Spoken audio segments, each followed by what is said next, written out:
मुश्किलें जरूर हैं मगर ठहरा नहीं हूं मैं। मुश्किलें जरूर हैं मगर ठहरा नहीं हूं मैं। मंजिल से जरा कह दो अभी पहुंचा नहीं हूं मैं। कदमों को बांध न पाएंगी, कदमों को बांध न पाएंगी मुसीबत की जंजीरें। रास्तों से जरा कह दो अभी भटका नहीं हूं मैं। नमस्कार, स्वागत है आपका एकलव्य अकादमी टोडला में। आज हम आपके लिए लेके आए हैं गुप्त काल का एक नया टॉपिक। मौर्य साम्राज्य को कंप्लीट करा दिया है। इतिहास की जितनी भी वीडियो आपको देखनी है वो हमारी चैनल की प्लेलिस्ट हमने बना दी है। तो जो चैनल की प्लेलिस्ट बनी है आप उनसे अपनी हिस्ट्री की, करंट की, हिंदी की, रीजनिंग की वीडियो देख सकते हो। तो प्लेलिस्ट पर जाइए और वहां से अपना जो भी वीडियो देखना है वो देख सकते हो आप। अब हम बात करते हैं गुप्त काल के बारे में कि गुप्त काल इंपोर्टेंट है। गुप्त काल में समुद्रगुप्त और चंद्रगुप्त होती है UPSSC पैट के लिए, तो उसको तो हम जानेंगे ही। उससे पहले थोड़ी सी नजर हम इस पर डाल लेते हैं कि गुप्त कौन थे और गुप्त काल का समय काल क्या रहा था। तो गुप्त कौन थे? पहली बात तो गुप्त थे कुषाणों के सामंत। जो कुषाण वंश चला है उसके सामंत थे। सामंत उसे कहते हैं जिस व्यक्ति के पास अपनी एक रक्षा के लिए टुकड़ी होती थी तो उसको सामंत कहते थे। तो जो गुप्त थे वो कुषाणों के सामंत थे। ये हमने लिखा भी है कि गुप्त कौन थे, तो गुप्त थे कुषाणों के सामंत। गुप्त कौन थे? कुषाणों के सामंत। अब गुप्तों की जाति के बारे में बात करते हैं तो गुप्तों की जाति ब्राह्मण, जाट, क्षत्रिय, ये बताइए। हरिशंकर जैसे ओझा, जायसवाल, बहुत से लोगों ने अलग अलग अपने अपने मत दिए हैं कि गुप्त कौन थे। लेकिन सबसे ज्यादा जो मत है मान्य है वो है आपका एलन व अलेक्टर का। एलन और अलेक्टर ने बताया कि गुप्त वैसे थे, व्यापारी थे। और आज भी आप जानते हो जितने व्यापारी वर्ग है वही गुप्त में आते। गुप्ता आपने देखा हो टाइटल लगाते हैं। तो गुप्त वैश्य वर्ग था, व्यापारी वर्ग था।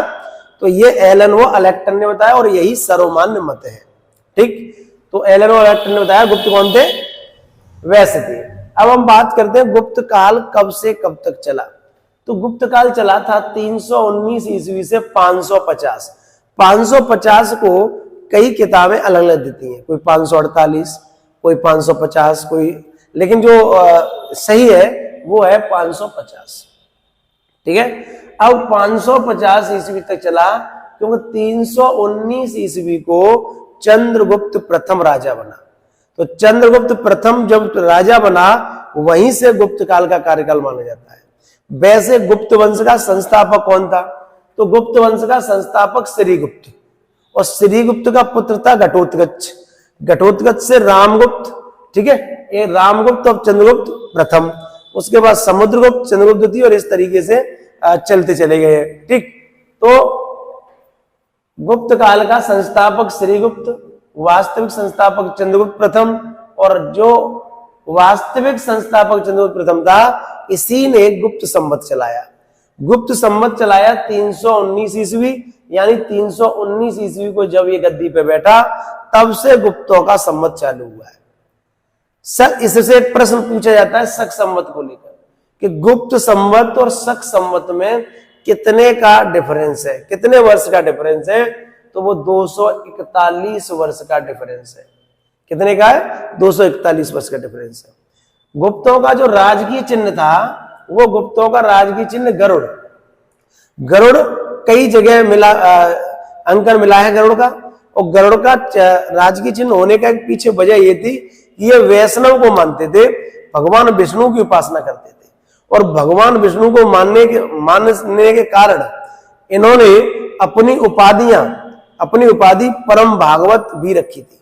तो गुप्त वंश के शासकों ने अपनी उपाधियां परम भागवत रखी। तो ये प्रश्न आपको मिल जाएगा पेपरों में, और आपने कभी कभी पढ़ा होगा तो आपके सामने भी आया होगा कि परम भागवत की उपाधि कौन से वंश के राजा रखते थे? तो गुप्त काल के वंश के राजा परम भागवत की उपाधि रखते थे, क्योंकि वो भगवान विष्णु को मानते थे।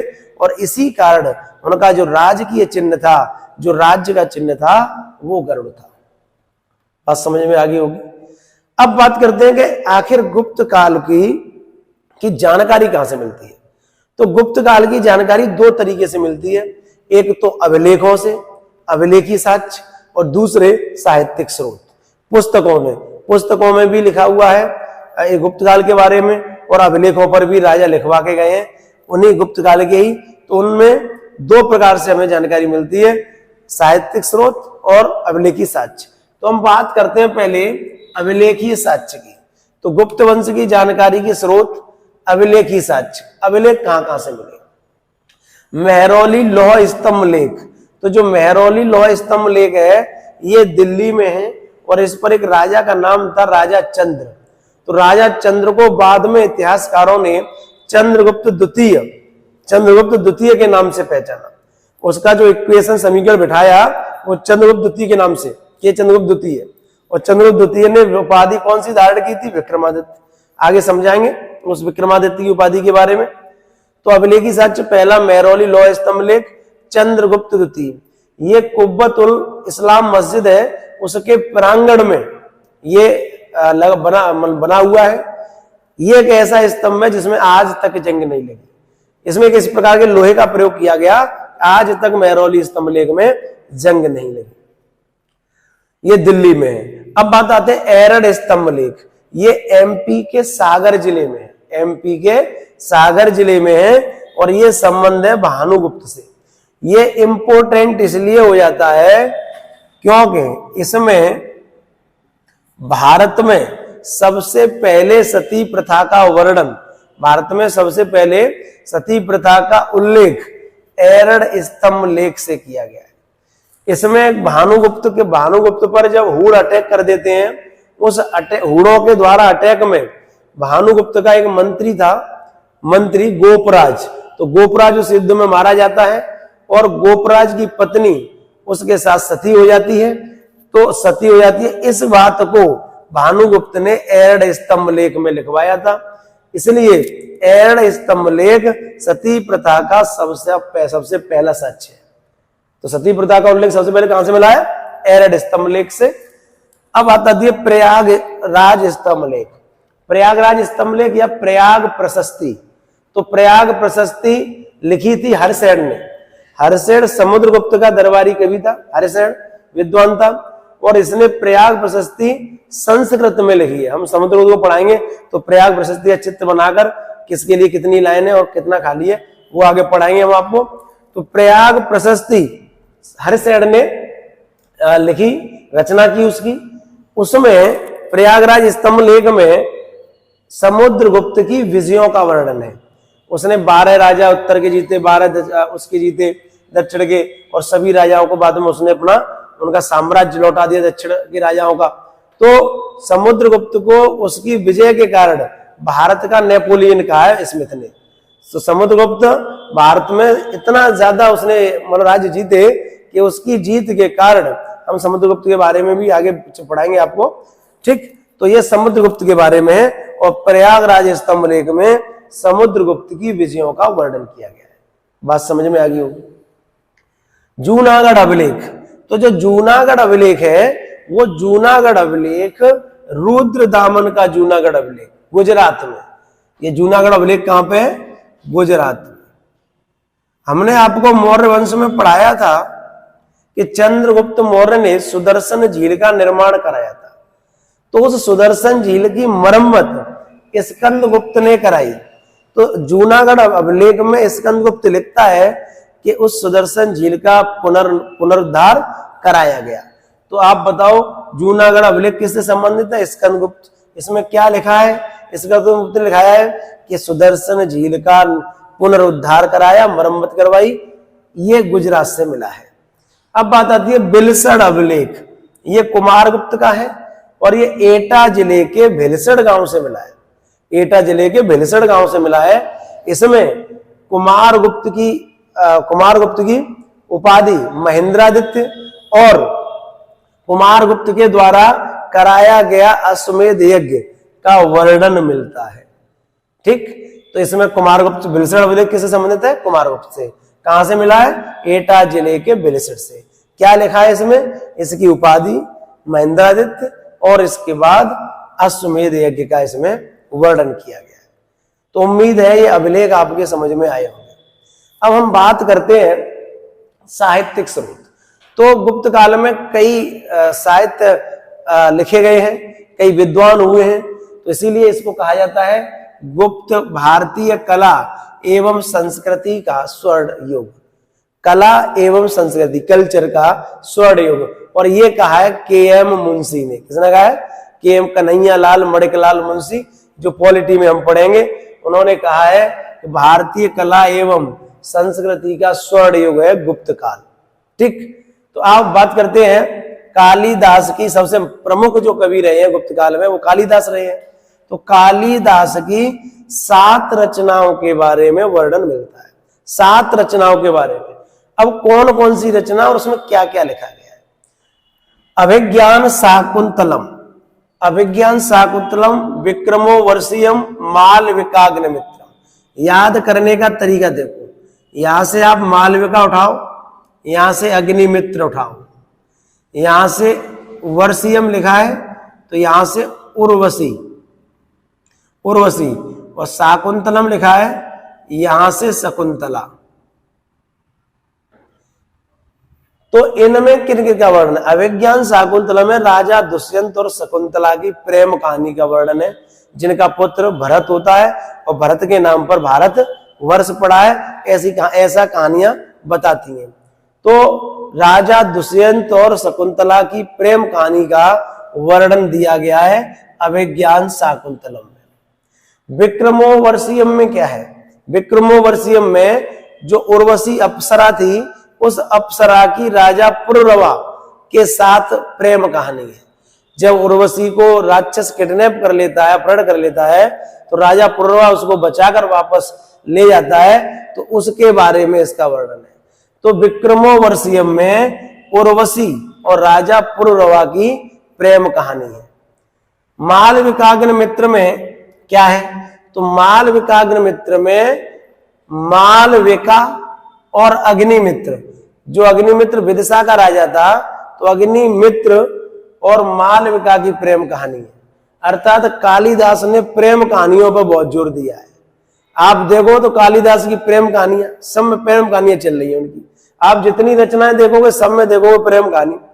तो लगता है कालिदास ने प्रेम बहुत किया होगा, इसीलिए उन्होंने अपनी सब चीजें पुस्तकों में लिख दी, अपने विचार लिख दिए दूसरों को कहानी के रूप में। ये अभिज्ञान शाकुंतलम, विक्रमो वर्षीयम, मालविकाग्निमित्रम, ये तीनों नाटक हैं। एन का मतलब क्या है? नाटक। तो ये नाटक लिखे हैं कालिदास ने। समझ में आया तीनों पुस्तकों के बारे में? अब है ये महाकाव्य, ये काव्य है। काव्य मतलब जो पोइट्री होती है, कविता, कविता के पद्य के रूप में लिखा गया है इनको। तो रघुवंशम, कुमार संभव, ये लार्ज महाकाव्य यानी दीर्घ महाकाव्य है। ये रघुवंशम में कालिदास ने भगवान राम के वंशजों का वर्णन किया है। राजा दिलीप से लेकर, कहां से? राजा दिलीप से लेकर अग्निवर्ध तक उन्होंने भगवान राम के वंशजों, जो भगवान राम के पूर्वज और वंशज हैं, उनका जिक्र किया है रघुवंशम। खास बात रघुवंशम की ये है कि किसी को भी हीरो नहीं बनाया उन्होंने। हीरो किसी को नहीं बनाया, सबके बारे में लिखा, हीरो नहीं बनाया।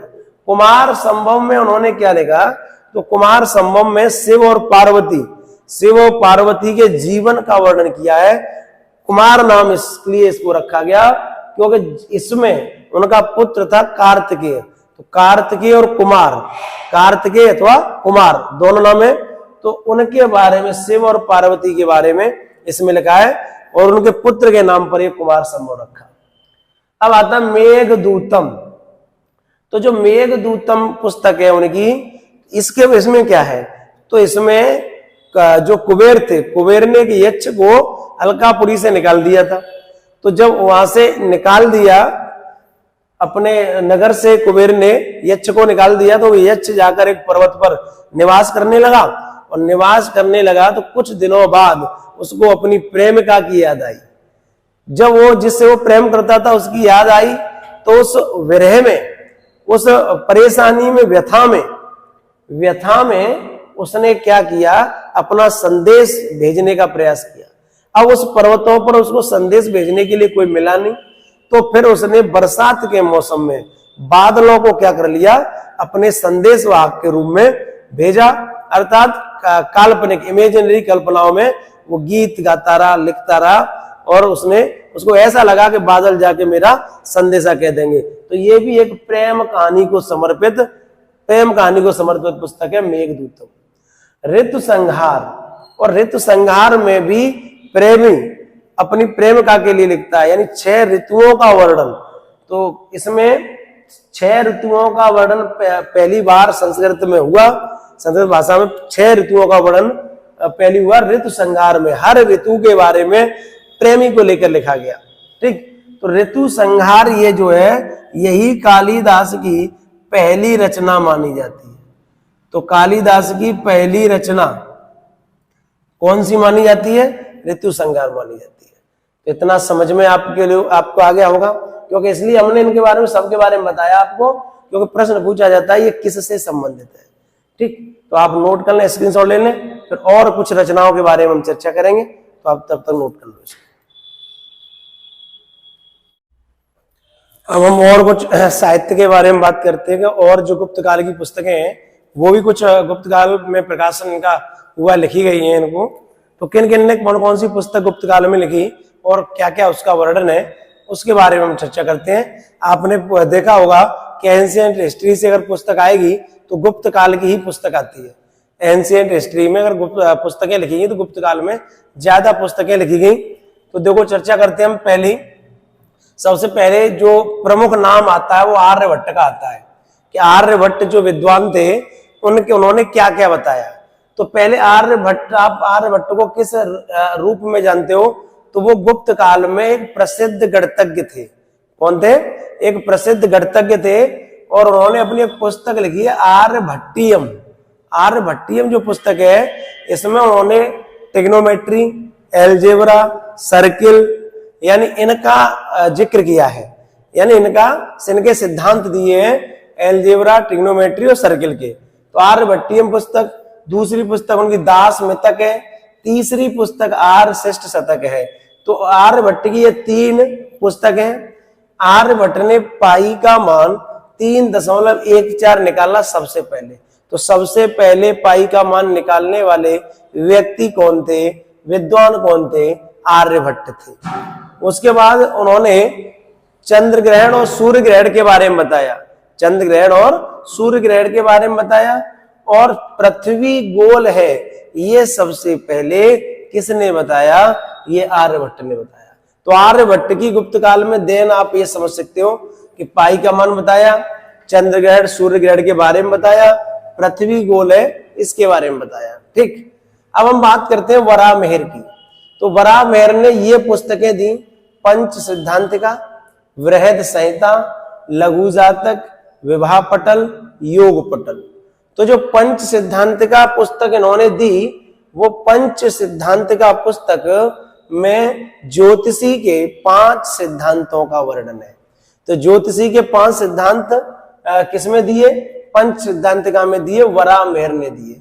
ये एक खगोल शास्त्री थे, अंतरिक्ष के बारे में नॉलेज रखते थे, अंतरिक्ष के बारे में नॉलेज रखते थे वराहमिहिर।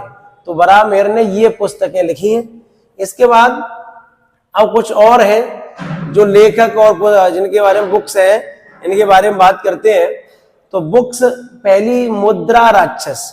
तो मुद्रा राक्षसम और देवी चंद्रगुप्तम। तो मुद्रा राक्षस और देवी चंद्रगुप्तम ये दोनों ही विशाखदत्त ने लिखी है, और इसमें गुप्त काल का वर्णन है। अमरकोश के कृषि पर आधारित पहला अगर कोई पुस्तक है तो वो अमरकोश है। अमर सिंह चंद्रगुप्त द्वितीय के दरबार में नवरत्न थे। ठीक, तो इन्होंने कृषि पर आधारित एक पुस्तक लिखी, अमरकोश। इसके बाद नाट्य शास्त्र, भरत मुनि। और भरत मुनि के बारे में आप जानते हो, रस के बारे में बताया भरत मुनि ने। तो नाट्य शास्त्र भरत मुनि, नाट्य शास्त्र भरत मुनि। कामसूत्र लिखा है वात्स्यायन। नीति सार लिखा है कामंदक ने। और पंचतंत्र की जो पुस्तक है वो विष्णु शर्मा की पुस्तक है। पंचतंत्र किसने लिखा है? विष्णु शर्मा की पुस्तक है। मृक्ष कटकम, इस पर हमने इसलिए इसे सर्किल में, मतलब आयत में बंद किया है क्योंकि इसमें एक कहानी है, प्रेम कहानी है। इसमें प्रेम कहानी इसलिए पूछी भी जाती है कि इसमें किसका वर्णन है, तो प्रेम कहानी है। इसमें एक धनी व्यापारी होता है, उस समय था धनी व्यापारी चारुदत्त, और चारुदत्त को प्रेम हो जाता है एक वेश्या की पुत्री बसंत सेना से। तो चारुदत्त और वेश्या की पुत्री बसंत सेना से जब चारुदत्त का प्रेम हो जाता है, उसके ऊपर कहानी लिखी है, पुस्तक लिखी है मृच्छकटिकम। ये शूद्रक ने लिखी है। किसने लिखी है? शूद्रक। तो समझ में आ गया, चारुदत्त और बसंत सेना के बारे में इस पुस्तक में है। इसके बाद चरक संहिता, चरक जो चिकित्सा से संबंधित पुस्तक है, ये चरक संहिता, ये भी नवरत्न थे चंद्रगुप्त द्वितीय के दरबार में। अष्टांग हृदय वाग्भट्ट ने लिखी है। हस्तायुर्वेद, ये राजा और मतलब उनके जो राजा की बातचीत हुई पाल काव्य से, तो उनका हाथियों के रोगों के बारे में बात हुई, कौन कौन से रोग अभी हाथियों में हो रहे हैं। तो हाथियों के रोगों की जानकारी कौन सी पुस्तक देती है गुप्त काल में? वो देती है हस्तायुर्वेद। ये पाल काव्य ने लिखी है। किसने लिखी है? पाल काव्य ने। तो ये साहित्यिक स्रोत थे जो गुप्त काल से संबंधित थे। अब हम बात करेंगे प्रशासन और मंदिरों स्थापत्य कला के बारे में थोड़ी सी, फिर ये हमारा पहला भाग इसमें रहेगा। ठीक है, तो आप पहले साहित्यिक इसको स्रोत को नोट कर लें, इसके बाद हम प्रशासन की बात करते हैं। तो नोट कर लिए, स्क्रीनशॉट आप ले लो इसका। तो हम गुप्त काल की कुछ व्यवस्थाओं के बारे में पढ़ लेते हैं कि प्रशासन कैसे चलता था। ठीक है, भू राजस्व व्यवस्था, लगान वगैरह वो कैसे वसूलते थे, इनके बारे में पढ़ लेते हैं। तो आइए चर्चा करते हैं प्रशासन व्यवस्था को लेकर कि गुप्त काल में प्रशासन कैसा था, कैसे व्यवस्था प्रशासन की चलती थी।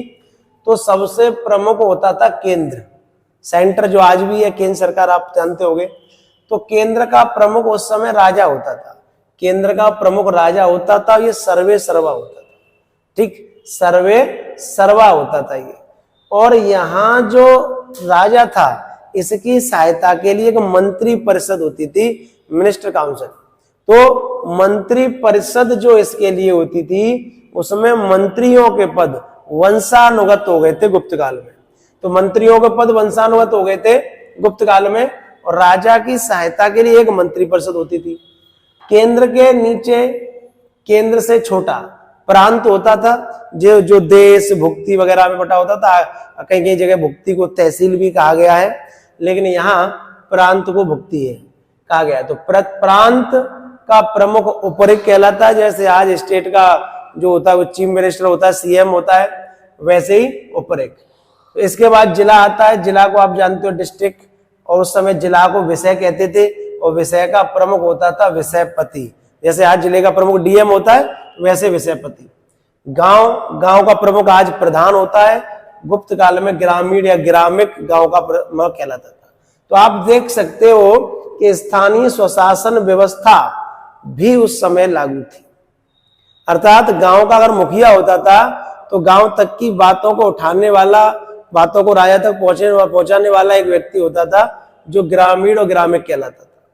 इसके बाद राजाओं के हर राजा में एक अधिकारी वर्ग होता है राजाओं के अंदर में। तो यहाँ भी अधिकारी थे, एक महाबलाधिकृत, इसको सेना का जो प्रमुख अधिकारी होता था उसे महाबलाधिकृत कहते थे। हाथियों की सेना का जो अधिकारी होता था उसे महापीलपति कहते थे।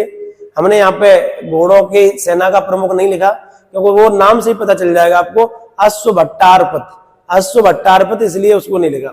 न्याय का अधिकारी होता था महादंड नायक। वैसे गुप्त काल में न्याय का सर्वोच्च अधिकारी राजा होता था, उसके अंडर में महादंड नायक होते थे। तो न्याय का अधिकारी होता था ध्रुवाधिकरण, ये टैक्स लेने वाला अधिकारी ध्रुवाधिकरण कहलाता था। भू राजस्व व्यवस्था के जो लगान की व्यवस्था थी वो क्या थी? तो राज्य की आय का जो प्रमुख स्रोत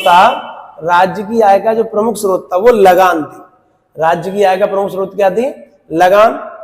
लगान मतलब जो भूमि पर लगती है, भूमि कर कहते हैं। ये लगान 1/6 लिया जाता था उत्पादन का, जो प्रोडक्शन होता था। जैसे हमने 6 बोरे गेहूं हमारे खेत में हुए, तो 6 बोरे गेहूं अगर हमारे खेत में हो रहे हैं, तो 1 बोरा गेहूं राजा को देना है, 5 आपके पास रहेंगे। इसका मतलब क्या हुआ कि आय का मुख्य स्रोत है लगान, 6 में से 1 हिस्सा राजा को जाता था। इसके बाद जो नगद टैक्स दिया जाता था नगद इनकम पर, तो इनकम पर जो नगद टैक्स दिया जाता था उसे हिरण्य कहते थे। क्या कहते थे? हिरण्य। स्थायी काश्तकारों से लिया गया टैक्स, जो स्थायी परमानेंट जमींदार उस समय होते थे, परमानेंट खेत हिस्से में खेत होते थे, उनसे भी टैक्स लिया जाता था और उसको कहते थे उर्दंग कर। तो स्थायी काश्तकारों से लिया जाने वाला टैक्स उर्दंग कर था। मौर्य काल में सबसे ज्यादा टैक्स थे और इसी कारण से मौर्य साम्राज्य का बाद में लोगों ने विरोध भी किया था। जब कमजोर शासक इतने ज्यादा टैक्स लगा दिए, तो सबसे ज्यादा टैक्स मौर्य साम्राज्य में लगे थे। अब देखते हैं इसी भूराजस्व में भूमि। तो भूमि के प्रकार अर्धखिल, ये हमारी खेती नहीं करने के आधार पर, खेती न हो, अर्थात 1 वर्ष तक अगर किसी जमीन पे खेती नहीं होती है उसे अर्धखिल कहते हैं। 3 साल तक खेती न हो खिल कहते हैं। 5 साल तक खेती न हो वन कहते हैं। इसके बाद जो उपजाऊ भूमि है उसको क्षेत्र कहा जाता है। ब्राह्मणों को दान में दी गई भूमि अग्रहार है। गुप्त काल के राजाओं ने मंदिरों और ब्राह्मणों को सबसे ज्यादा भूमि दान में दी गई। ब्राह्मणों को सबसे ज्यादा अगर भूमि दान में दी गई किसी काल में, तो वो दी गई थी गुप्त काल में दी गई थी। बंजर भूमि को अपृहत कहा जाता है। बंजर भूमि क्या कहते हैं? अपृहत। तो ये भू राजस्व व्यवस्था है। तो भू राजस्व व्यवस्था में हमने आपको ये समझाया। अब हम बात करते हैं मुद्रा, पैसे। तो मुद्राएं उस समय किस धातु की चलती थी? स्वर्ण, तांबा, चांदी, ये उस समय मुद्राएं चलती थी। तो स्वर्ण मुद्रा को उस समय दीनार कहते थे, और दीनार नाम तो आपको और आगे इतिहास में मिलेगा, चलता जाएगा। तो स्वर्ण मुद्रा को दीनार कहते थे। गुप्त काल में सबसे ज्यादा सोने के सिक्के पाए गए। गुप्त काल में सोने के सिक्के सबसे ज्यादा पाए गए, और सबसे ज्यादा शुद्ध सिक्के वो कुषाणों ने चलाए। किसने चलाए? कुषाणों ने। तो सबसे ज्यादा सोने के शुद्ध सिक्के कुषाणों ने चलाए। सबसे ज्यादा स्वर्ण सिक्के गुप्त काल में पाए गए। ठीक है। भंडार, जो सोने की मुद्रा का भंडार है, सबसे ज्यादा मुद्राओं का, स्वर्ण मुद्राओं का भंडार मिला है, वो बयाना राजस्थान से मिला है। तो सबसे बड़ा स्वर्ण भंडारा, स्वर्ण मुद्राओं का भंडारा बयाना राजस्थान से मिला है। इसके बाद चांदी की मुद्रा सबसे पहले गुप्तों ने चलाई। चांदी की मुद्रा सबसे पहले गुप्तों ने चलाई। ये गुप्तों ने चलाई। तो चंद्रगुप्त द्वितीय वो शासक था जो चांदी की मुद्रा सबसे पहले चलाता है। जब वो शकों को पराजित कर देता है, शकों पर जीत हासिल कर लेता है, तो इस खुशी के उपलक्ष्य में वो चांदी की मुद्रा चलाता है। तो चंद्रगुप्त द्वितीय शकों को हराने के बाद चांदी की मुद्रा चलाता है। अब बात करते हैं उस समय मंदिरों की। आज के मंदिर आप देखोगे तो शंक्वाकार आपको दिखाई देगा, मंडप मतलब शंक्वाकार दिखाई देगा मंदिर। लेकिन उस समय मंदिर की जो विशेषता थी वो सपाट छत थी, यानी एक ऐसे कमरे टाइप बने होते थे, ऐसे पिलर लगे होते थे और गर्भगृह मूर्ति रखी होती थी, और ये चीज एक बड़े चबूतरे पर ऊंचाई पर बनी होती थी। तो मंदिर की विशेषता थी उस समय सपाट छत। ये सबसे प्रमुख विशेषता है। जब हम आर्ट एंड कल्चर पढ़ाएंगे, कला और संस्कृति पढ़ाएंगे, तो इनके बारे में डिटेल से चर्चा करेंगे। तो मंदिर सपाट छत, उसके बाद चबूतरा गर्भगृह कहते हैं, जहां मूर्तियां रखी रहती है उसे गर्भगृह कहते हैं। कुछ प्रमुख मंदिर मिले हैं। तो गुप्त काल का मंदिर है इंपोर्टेंट भितरगांव मंदिर। ये भितरगांव मंदिर कानपुर में है। कानपुर से अवशेष मिले हैं भितरगांव मंदिर के। कारण इसमें और इनमें क्या अंतर है? उस समय मंदिर बड़े बड़े पत्थरों से बनाए जाते थे, लेकिन कानपुर का जो भितरगांव मंदिर है ये छोटी छोटी ईंटों से मिलकर बना है। तो छोटी छोटी ईंटों से कौन सा मंदिर बना है? भितरगांव मंदिर। ये इसकी विशेषता है। दशावतार मंदिर झांसी में, शिव मंदिर एमपी में, जिसको तिवागा सिद्ध मंदिर कहते हैं, एमपी में, और पार्वती, ये नचना कुठार का मंदिर, नचना कुठार पार्वती मंदिर, ये भी एमपी में। ये सब गुप्त काल के चारों मंदिर हैं। और इसमें एक विष्णु मंदिर और आता है, वो भी एमपी में। तो विष्णु मंदिर और है, आप लिखना चाहो तो लिख लेना। ठीक है। तो इस प्रकार के जो मंदिर है, ये प्रमुख मंदिर कहां से मिले हैं? गुप्त काल से मिले हैं। तो ये हमारा गुप्त काल का पहला भाग, हम 2 भागों में लाएंगे गुप्त काल को। पहला भाग हमारा यहाँ पे हमने आपको प्रशासन, भू राजस्व इसके बारे में बताया, साहित्यिक स्रोत बताए। अगले जो गुप्त काल का भाग आएगा उसमें हम चर्चा करेंगे आपसे समुद्रगुप्त और चंद्रगुप्त द्वितीय के बारे में, क्योंकि यही 2 UPSSC पैट के लिए मोस्ट इंपोर्टेंट है। ठीक है, तो तब हम उसके लिए चर्चा करेंगे। तब तक के लिए आप इसको नोट कर लो और जो वीडियो है वो आप प्ले लिस्ट में जाके देख लेना। तो तब तक आप इसको नोट कर लो, स्क्रीनशॉट ले लो। ठीक है, नमस्कार, धन्यवाद।